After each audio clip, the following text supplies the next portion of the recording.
Meus amigos, bom dia, sejam bem-vindos a mais um dia. Peço desculpa, mas têm sido semanas muito difíceis, semanas de muito trabalho, de muito cansaço e eu não tenho conseguido vir aqui. Mas ainda existe o canal, eu espero agora conseguir ter mais tempo para vos dizer algo. Então, o nosso livro, que ainda estamos a ler, O Caminho para a Esperança, nós já tínhamos entrado no capítulo 10, mas eu vou recapitulá-lo para que vocês que estão a ver não fiquem a pensar, mas eu não me lembro de nada disto. Então, vamos lá. O capítulo chamava-se O Deus que eu conheço. Se estivermos atentos, as obras criadas por Deus ensinar-nos-ão lições preciosas de obediência e confiança. Muitos são os modos pelos quais Deus procura revelar-se a nós e levar-nos à comunhão com Ele. A natureza fala aos nossos sentidos sem cessar. O coração receptivo será impressionado com o amor e a glória de Deus, como são revelados pelas obras das suas mãos. O nosso Salvador relacionou as suas lições com as coisas da natureza. As árvores, os pássaros, as flores dos vales, os montes, os lagos e os belos céus, assim como os incidentes e as circunstâncias da vida diária estavam todos ligados com as palavras da verdade. Para que as suas lições, pudessem assim ser lembradas frequentemente mesmo no meio dos maiores cuidados da vida e da labuta do homem. Deus queria que os seus filhos apreciassem as suas obras e se deleitassem na beleza simples e tranquila com que Ele adornou o nosso lar terrestre. Ele é um amante do belo, mas para além de que é exteriormente atraente, Ele ama a beleza de caráter. Ele deseja que cultivemos a pureza e a simplicidade, as suas virtudes das flores. Isto é verdade, Deus criou cada coisa no seu dia e no fim Ele disse que era muito bom. Então nós temos que apreciar, nós seres humanos, fomos feitos à imagem e semelhança dele, temos que apreciar tudo o que está na natureza e por vezes nós temos respostas ainda por responder e na natureza nós conseguimos compreender algumas dessas respostas que não temos ainda. Deus nunca deixa de nos responder àquilo que nós precisamos, mas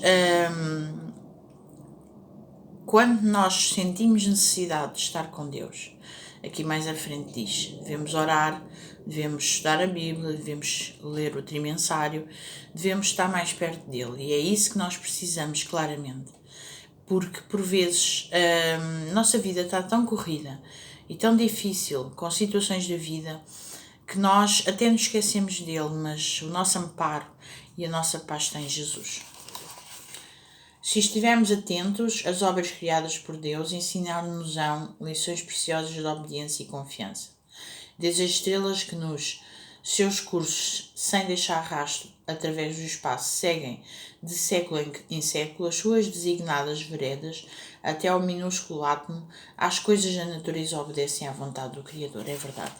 Se até as pequeninas coisas obedecem à vontade do Criador, as árvores, as flores, o rio, os montes, por que é que nós não obedecemos?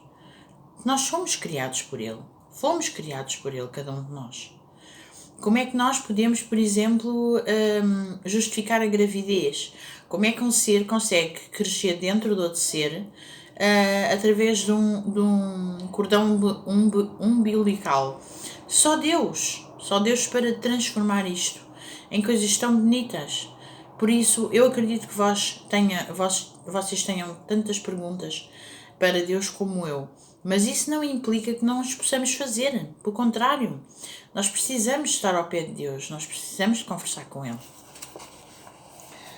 E Deus cuida de tudo e sustém tudo o que criou. Aquele que sustém os inumeráveis mundos através da imensidão, cuida ao mesmo tempo das necessidades do pequeno pardal que canta, sem temor, a sua humilde canção.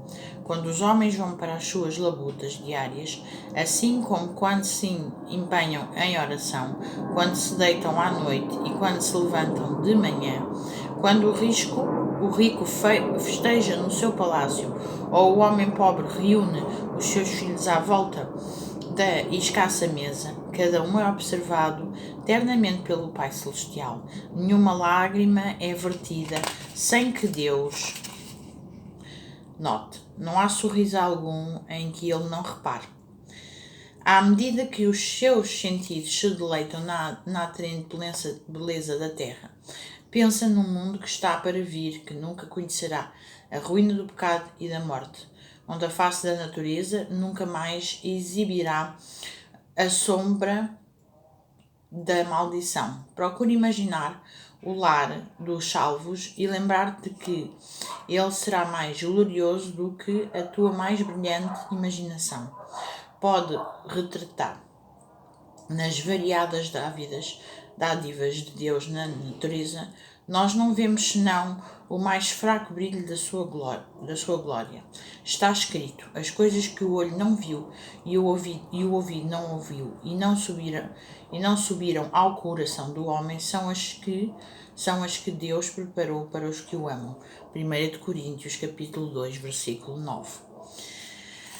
Ninguém pode apreciar plenamente o significado de montes e vales, rios e mares se não os admirar como uma expressão do amor de Deus pelo homem. Já tínhamos lido, mas isto aparece aqui em grande e eu gosto de ler outra vez, porque são aspectos que nós devemos compreender do livro. O poeta e o naturalista têm muitas coisas a dizer acerca da natureza, mas é o cristão que desfruta da beleza da terra com o mais elevado apreço, porque reconhece a obra do seu Pai e percebe o seu amor na flor, no arbusto e na árvore. Ninguém pode apreciar plenamente o significado de montes e vales, rios e mares, se não admirar como uma expressão do amor de Deus pelo homem. Cá está outra vez a frase, mas a frase tem que ser lida para vocês compreenderem. Nunca podemos deixar de apreciar as coisas de Deus, porque a expressão que Deus demonstra de amor em tudo o que fez é a expressão que Ele demonstra pelo amor ao homem. Porque Ele, no fim, disse que era muito bom.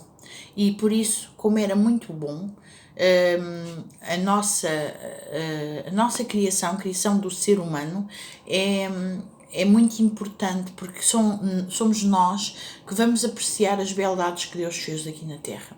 Por isso, o homem a ser feito à imagem e semelhança de Deus tinha que ser muito bom, porque era ao final, as pessoas que iam ver o que Deus tinha criado para cada um de nós.